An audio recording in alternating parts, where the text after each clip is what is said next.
পাওয়া যায়, সেও মুশরিকে পরিণত হবে, সেও বেঈমানে পরিণত হবে। আমার আল্লাহর নিকট কোনো পার্সিয়ালদের ব্যবস্থা নাই। মুহতারাম হাজিরিন, এই যে একটা তাওহীদের কথা আমি বলছি, এটাকে বলা হয় বিভিন্ন শব্দে বলা যায়। এটাকে বলা হয় তাওহীদ ফিল হাকিমিয়া, এটাকে বলা হয় তাওহীদ ফিল হাকিমিয়া। ইনিল হুকমু ইল্লা লিল্লাহ, চূড়ান্ত ভাবে আইন করার একমাত্র অধিকার কার?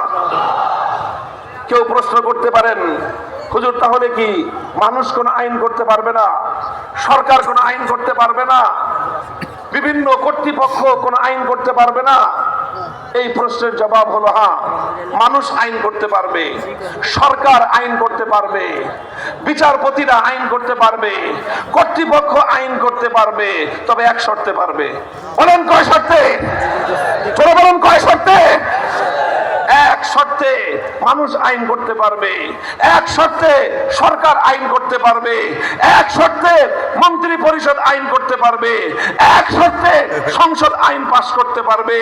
আর সেই শর্তটা খুব ভালো করে মন শুনবেন, ভালো করে বুঝবেন, আগামী দিনে সেইটা বাস্তবায়ন করার জন্য জানবো লড়াই করবেন। সেই শর্ত হলো যে মানুষের কোন আইন আল্লাহ পাকের কোন আইনের বিরুদ্ধে যেতে পারবে না। মানুষের কোন আইন আল্লাহ পাকের কোন আইনের সঙ্গে সাংঘর্ষিক হতে পারবে না।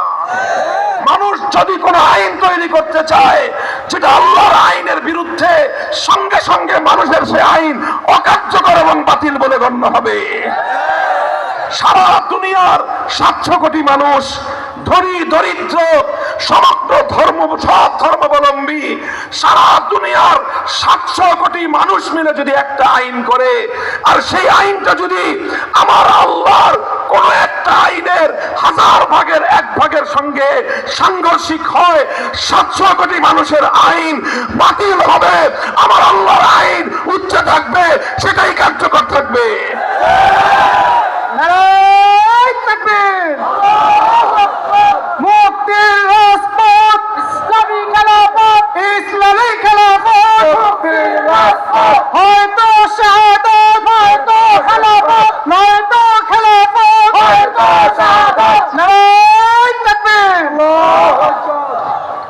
মুহতারাম হাজিরিন, আমি বলেছিলাম যে তাওহীদ এটা ঈমানের মূল পয়েন্ট, তাওহীদ এটা ঈমানের শেকড়, তাওহীদ এটা ঈমানের আসল। তাওহীদ যদি ঠিক না থাকে, ঈমানের প্রাসাদ জমিনের মধ্যে ধসে পড়ে যায়। আর তাওহীদ শুধু এটা নয় যে আমি শুধু আল্লাহর ইবাদত করলাম, এটা যেরকম তাওহীদ, ঠিক একই ভাবে আইনের ক্ষেত্রে, বিধানের ক্ষেত্রে বিশ্বাস করতে হবে চূড়ান্ত ভাবে বিধান দেওয়ার অধিকার একমাত্র কার? আমি এই জন্য সবসময় এই কথা বলি, আমাদের মধ্যে কর্মবন্টন আছে, সব ওলামায়ে কেরাম সব কথা বলেন না। কেউ নামাজের মাসাইল বলেন, কেউ মানুষকে দিল নরম করার কথা বলেন, যেই কথার দ্বারা মানুষের অন্তর নরম হয়, আখিরাতমুখী হয়। কেউ মৃত্যুর স্মরণের কথা বলেন, কান্নাকাটি করে ওয়াজ করেন। কেউ হাসায়ে হাসায়ে মানুষকে ইসলামের কথাগুলি হিকমতের সাথে বুঝিয়ে দেওয়ার চেষ্টা করেন। আমি মানুষকে হাসাইও না, মানুষকে কান্দাইও না, তবে মানুষের অন্তরের মধ্যে একটা দ্রোহের আগুন জ্বালানোর চেষ্টা করি। আর সেই দ্রোহটা হলেই যে আমরা আছি আল্লাহর জমিনে, আল্লাহর জমিনে আল্লাহর বিধানকে উৎখাত করে হাজার হাজার মানুষ আল্লাহর খোদাইয়ের চেয়ারকে দখল করে এসেছে। আল্লাহ পাক রব্বুল আলামিনের রুবুবিয়্যতের মাসলাককে নিয়ে যারা টানাটানি করে, সেই কুলাঙ্গার সমগ্র খোদাদ্রোহীদেরকে এই জমিন থেকে উৎখাত করার জন্য চেষ্টা করি।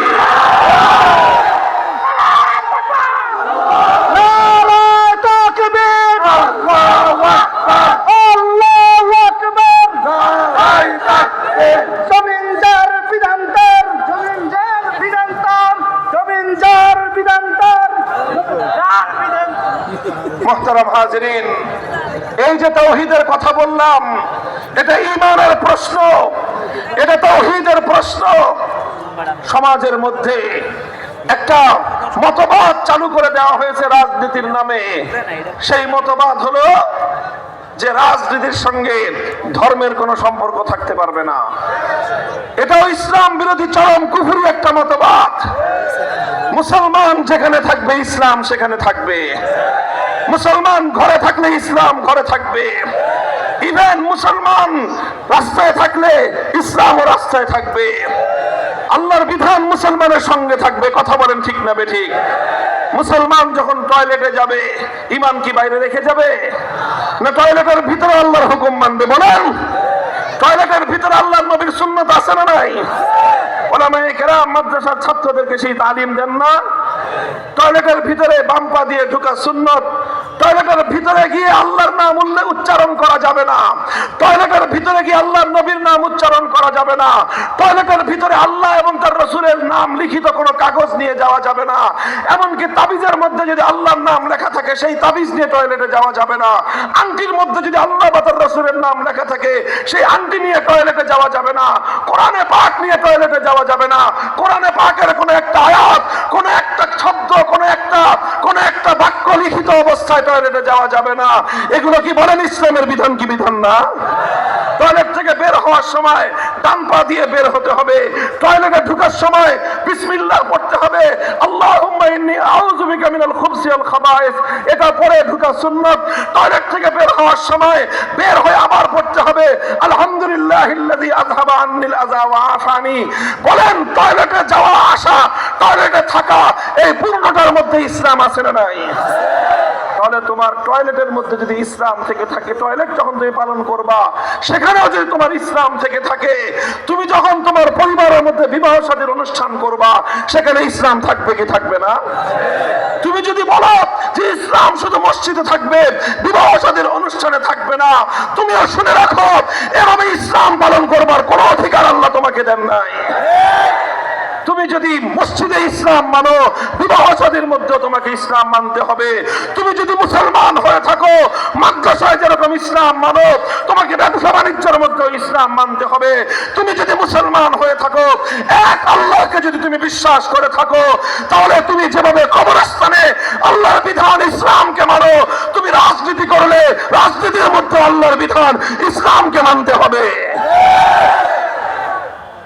আওয়ামী লীগের সবচেয়ে বড় অভিশপ্ত দিকটা হলো এই, তারা মুসলমানদের রাজনীতিকে ইসলাম শূন্য করতে চায়। অর্থাৎ তারা রাজনীতি থেকে ইসলামকে মাইনাস করে কোটি কোটি মুসলমানের ঈমান হরণ করেছে। তারা যারা বুঝে শুনে আওয়ামী লীগের আদর্শকে মেনে নিয়ে যারা রাজনীতি করেছে তাদের কারো ঈমান নাই, আর না বুঝে যারা করছে তাদের ঈমান কিছুটা আছে।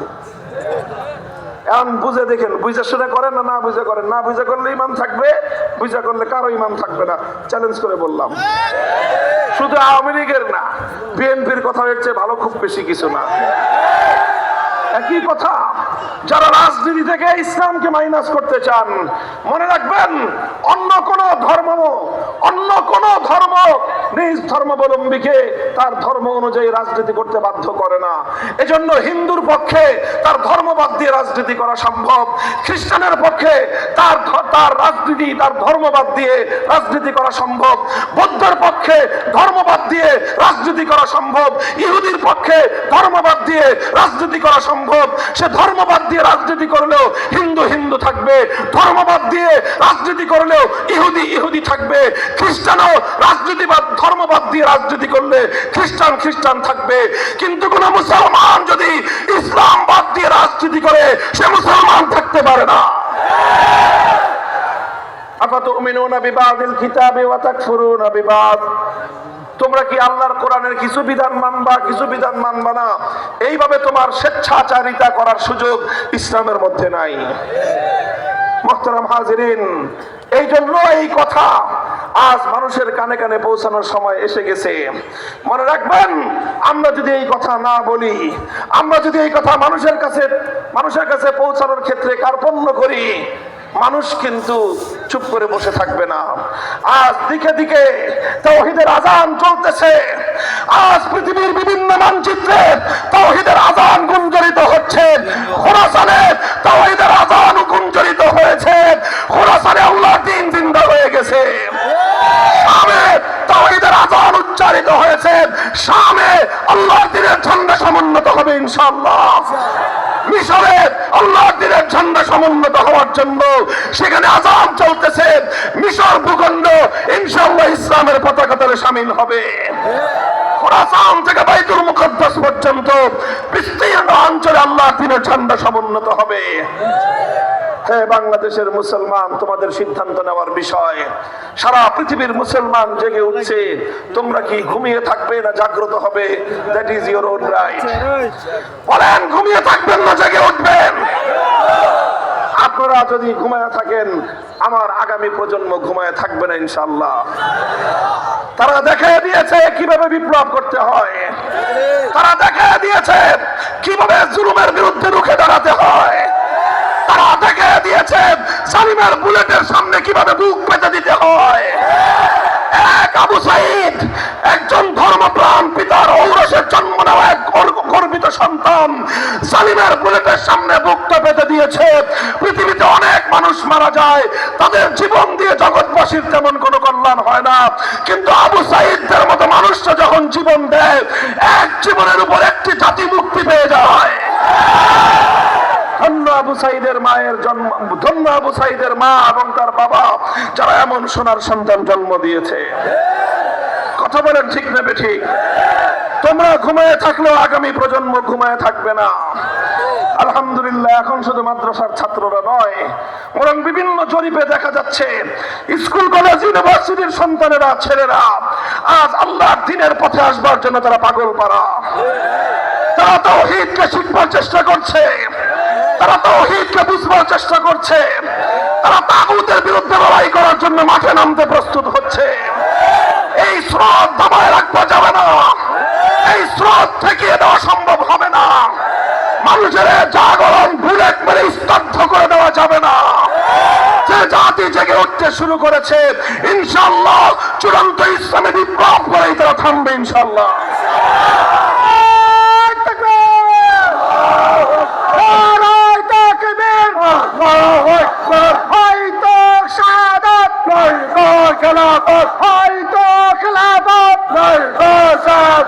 মুক্তির রাজপথ, ইসলামী খেলাফত, মুক্তির রাজপথ। রবকে আমাদের, চিৎকার করে রবকে।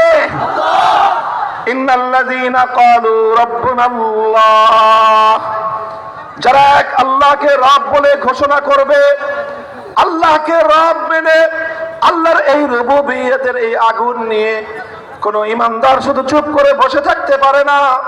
যার দিনের মধ্যে এ তাওহীদ ঢুকবে, ওয়াকাযালিকাল ঈমান হিনা তুখালিতু বাশাশাতুল কুলুব, ঈমান যখন কারো হৃদয়ের মধ্যে ঢুকে যায়, তখন তার আচার আচরণ, তার কথার মাধ্যমে তাওহীদের এই অগ্নিস্ফুলিঙ্গ বের হতেই থাকবে। একমাত্র রবকে, রবের অর্থ হলো ইবাদত করবো একমাত্র কার? আস্থা এবং বিশ্বাস রাখবো একমাত্র কার উপর? এই জমিনে একমাত্র আইন চলবে কার? যখন তুমি এক আল্লাহর আইনের সামনে আত্মসমর্পণ করবা, তখন তুমি আল্লাহর রুবুবিয়তকে মেনে নিলা। আর যখন তুমি এক আল্লাহর আইন ছাড়া 17 জনের আইন মানলা, আল্লাহর আইনের বিপরীতে মানব রচিত কোন আইনের সামনে যখন তুমি মাথা নত করলা, তখন যাই হোক আর না হোক, অন্তত তোমার ঈমানের মধ্যে ত্রুটি এবং বিচ্যুতি চলে আসলো। খুব একটা মাহফিলের মধ্যে একটা আলোচনায়, খুব গভীর আলোচনায় যাওয়ার অবকাশ আমার নাই। আমি শুধু আপনাদেরকে একটা প্রশ্ন করি, আপনারা জবাব দিবেন। আমরা একটা খতরনাক একটা অবস্থার মধ্যে আছি সবাই, আমি, আপনি, আমরা, আলেম ওলামা, সাধারণ মানুষ সকলেই একটা খতরনাক অবস্থার মধ্যে আছি। আর সেই অবস্থাটা হলো এই, আমরা একটা সংবিধানের অধীনে আছি, যেই সংবিধানের মধ্যে অনেকগুলো ধারাই কুফরি ধারা। কুফরি ধারার সংবিধানের অধীনে থাকার কারণে আমরা চাইলেও পরিপূর্ণ নির্ভেজাল ঈমান এবং ইসলাম নিয়ে আমাদের জীবন আমরা কাটাতে পারি না।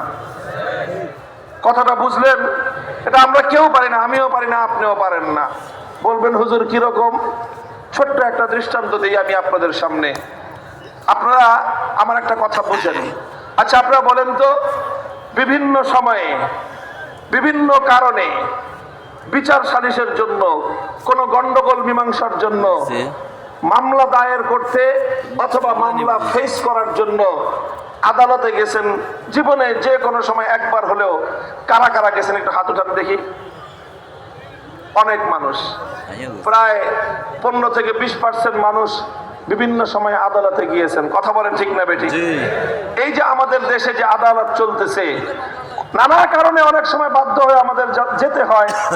আমার সম্পদ চুরি হয়ে গেছে, মামলা করতে আদালতে যেতে হয়। কথা বলেন ঠিক না বেঠিক? গাড়ি চুরি হয়ে গেছে, হোন্ডা চুরি হয়ে গেছে, বাড়িতে ডাকাত এসে সম্পদ চুরি করে নিয়ে গেছে, মামলা করতে আদালতে যেতে হয়। কেউ মারা গেছে, কোন একটা মানুষকে খুন করা হয়েছে, এখন তার এই হত্যার বিচারের জন্য আদালতে যেতে হয়। কথা বলেন ঠিক না বেঠিক? আচ্ছা বলেন, আপনার একজন আপনজন নিহত হলো, এই হত্যাকাণ্ডের বিচার চাওয়ার জন্য আদালতে গেলেন। আপনি যেই আদালতে গেলেন সেই আদালত আল্লাহর আইন অনুযায়ী বিচার করবে? বলেন তো।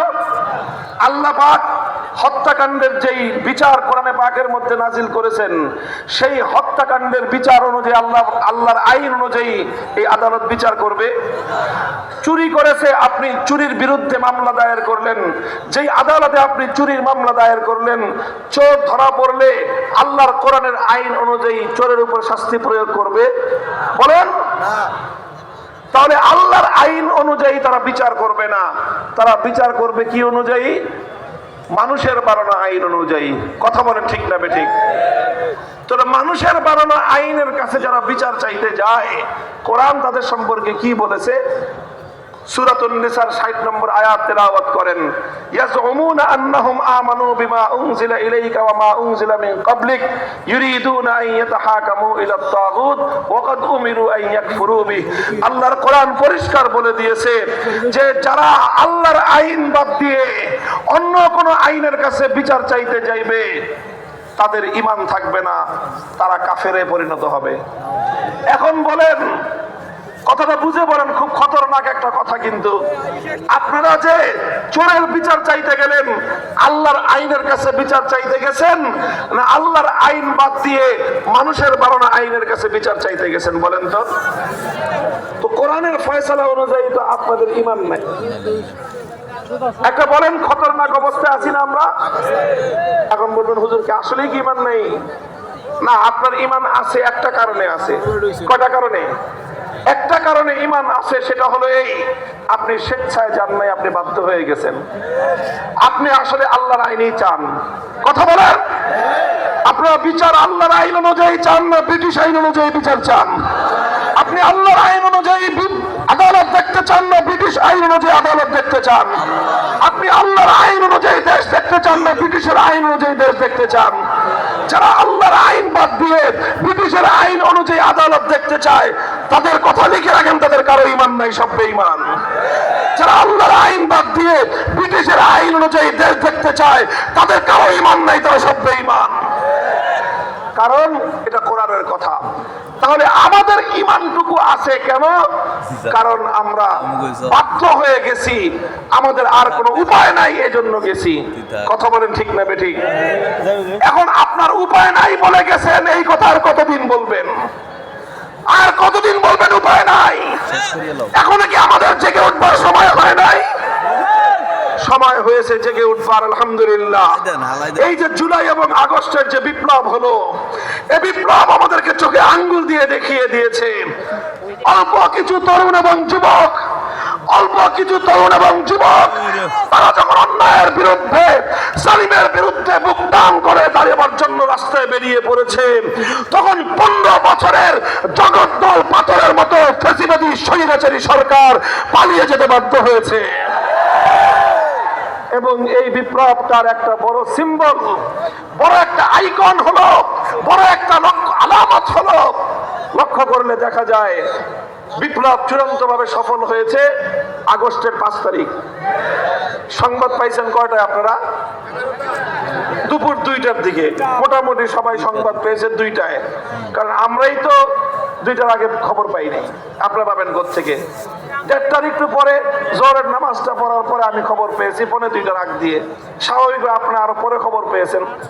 এই যে 2টার দিকে যে খবর বের হলো, এরপরে 2টা থেকে নিয়ে 3টা পর্যন্ত 1 ঘন্টা বাংলাদেশের টেকনাফ থেকে তেতুলিয়া, গোটা দেশের চিত্রটা একটু কল্পনা করেন তো। 5ই আগস্টের দুপুর 2টা থেকে 3টা পর্যন্ত কি চিত্র হয়েছে।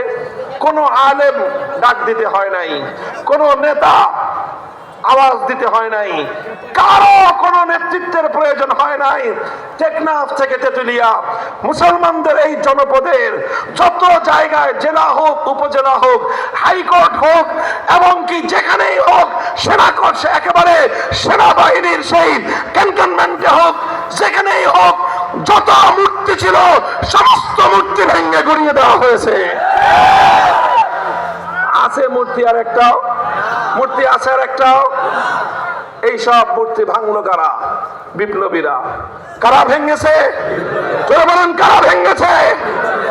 আগস্ট বিপ্লবের চেতনা যারা বুঝতে পারো নাই, আগস্ট বিপ্লবের চেতনাকে যারা ধারণ করতে পারো নাই, আগস্ট বিপ্লবের যারা প্রকৃত এর স্পিড এবং এই বিপ্লবের প্রকৃত শক্তি যারা উপলব্ধি করতে পারো নাই, অনুধাবন করতে পারো নাই, আমি তাদেরকে বলবো 5ই আগস্টের 2টো থেকে 3টা এই 1 ঘন্টার বাংলাদেশের দিকে তাকায় দেখো। এদেশের মানুষ শিরকি সংস্কৃতিকে ভালোবাসে না। এদেশের মানুষ তাওহীদ এবং একত্ববাদের পক্ষে। এদেশের মানুষের বুকের উপর জোর করে বেশি দিন শিরকি সংস্কৃতি চাপিয়ে রাখা যায় না। যে জাতি 1 ঘন্টার ব্যবধানে টেকনাফ থেকে তেতুলিয়ায় সমস্ত মূর্তিগুলোকে ভেঙে গুড়িয়ে দিয়েছে, আগামীর বিপ্লবে এদেশের মানুষ কুফরি সংবিধানকেও বঙ্গোপসাগরে ভাসিয়ে দেবে। নারায়ে তাকবীর, নারায়ে তাকবীর, আল্লাহু আকবার। তন্ত্রমন্ত্রের দিন শেষ, খেলাফতের বাংলাদেশ, খেলাফতের বাংলাদেশ। তন্ত্রমন্ত্রের দিন শেষ, তন্ত্রমন্ত্রের দিন শেষ, খেলাফতের বাংলাদেশ। নারায়ে তাকবীর।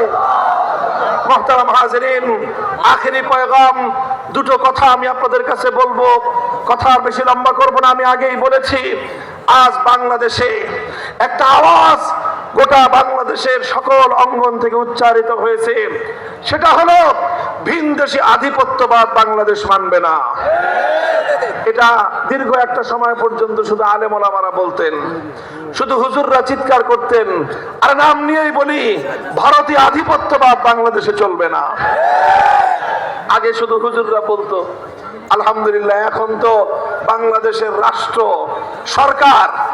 সরকার সকলকে ডেকে সমস্ত রাজনৈতিক দল, সমস্ত ধর্মাবলম্বী, হিন্দু, বৌদ্ধ, খ্রিস্টান, মুসলিম, সকল রাজনৈতিক দল মিলে সকলে আজ বাংলাদেশের ঐক্যবদ্ধ, বাংলাদেশের উপর ভারতীয় আধিপত্যবাদ চলবে না। আপনারা একমত? এখন শুধু চলবে না বললেই হবে না, আসলে উৎখাত করতে হবে? 20 বৃক্ষের গোড়ায় যদি পানি ঢালেন আর 20 বৃক্ষের ডাল ছেটে দেন, গাছ মরবে না গাছ আরো তরুতাজা হবে? গাছ মারতে চাইলে শেকড় শুদ্ধ উপরে ফেলতে হবে। ভারতীয় আধিপত্যবাদের শেকড় বাংলাদেশের সংবিধানের মধ্যে লুকিয়ে আছে।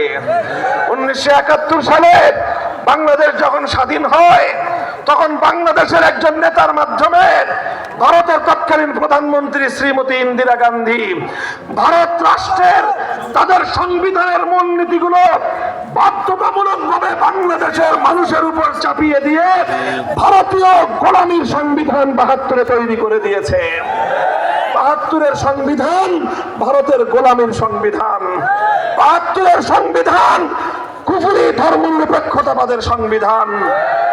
এভাবেই বাংলাদেশটাকে ভারতের গোলামে পরিণত করবার সংবিধান দেওয়া হয়েছে 72 সালে। আজ ভারতীয় আধিপত্যবাদকে যদি রুখতে হয়, প্রধান কথা হলো এই আধিপত্যবাদের শেকড় বাংলাদেশের সংবিধান থেকে ধর্মনিরপেক্ষতাবাদ নামক এই কুফরি মতবাদ উৎখাত করে আল্লাহর উপর অবিচল আস্থা এবং বিশ্বাস ফিরিয়ে আনতে হবে। এটা যদি করা যায়, তাহলে এই দেশের সংবিধান এদেশের মানুষের ধর্মীয় আবেগ এবং অনুভূতির সঙ্গে সামঞ্জস্যপূর্ণ হবে। এই হলো একটা কথা। আর 2 নম্বর আরেকটা কথা হলো, বর্তমানে বাংলাদেশে একটা আওয়াজ উঠেছে চতুর্দিকে, সংবিধান সংস্কার। কি আওয়াজ, কি আওয়াজ? সংস্কার, সংস্কার, সংস্কার। সবচেয়ে বড় সংস্কার হলো সংবিধান সংস্কার। এই সংবিধান সংস্কারের আওয়াজের সময় আমরা একটা কথা জাতিকে নিয়ে রাষ্ট্রশক্তির কাছে আমরা তুলে ধরতে চাই। যত সংস্কার করেন আর না করেন, একটা সংস্কার করার কথা বুঝে নেন, মেনে নেওয়ার চেষ্টা করেন। সেটা হলো এই সংবিধানে একটা ধারা সংযুক্ত যেন করা হয়, যেই ধারার মাধ্যমে এই কথাটা থাকবে যে কোরআন সুন্নাহ বিরোধী অথবা ইসলামী শরিয়া বিরোধী কোন আইন, কোন নীতিমালা, কোন বিধিমালা বাংলাদেশে কার্যকর হতে পারবে না। এই একটা আইন যদি, একটা ধারা যদি সংবিধানে সংযুক্ত করা যায়, তাহলে ইনশাআল্লাহ এই ধারার মাধ্যমে বাংলাদেশে কোরআন বিরোধী, ইসলাম বিরোধী, শরিয়া বিরোধী যত আইন আছে, যত নীতিমালা আছে, যত বিধিমালা আছে, এই সবগুলো শেকড় সূত্র উপরে ফেলতে হবে। রাজি আছেন? এটা